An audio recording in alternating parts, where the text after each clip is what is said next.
Using herbs in your cooking is a great way to add a burst of fresh flavor and depth to your food.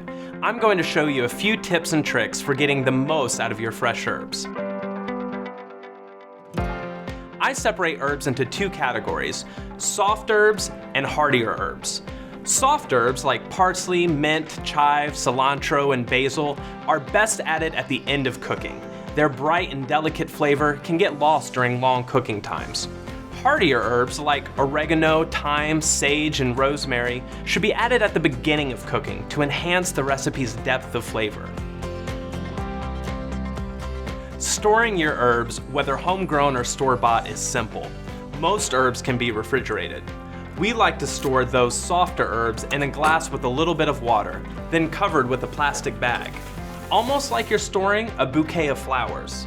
Hardier herbs should be wrapped in a damp paper towel and stored in the refrigerator for when I'm ready to use it. Warm weather months aren't the only time you can add fresh herbs to your cooking. Freezing herbs is an option, and our herb freezing tray set is great for it. Freeze herbs for a minimum of 4 hours or until they're set.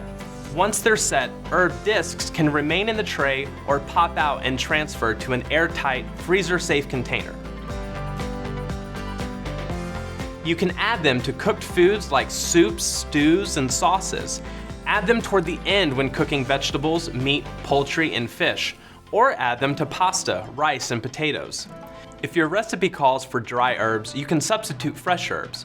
A rule of thumb is to use 3 times as much fresh herbs as dry. Another use is to make homemade compound butter with our whipped cream maker. See our website for recipes like bacon chive, cilantro lime, lemon rosemary, and others. Those are just a few ways to spice up your cooking and how to get the most out of your fresh herbs.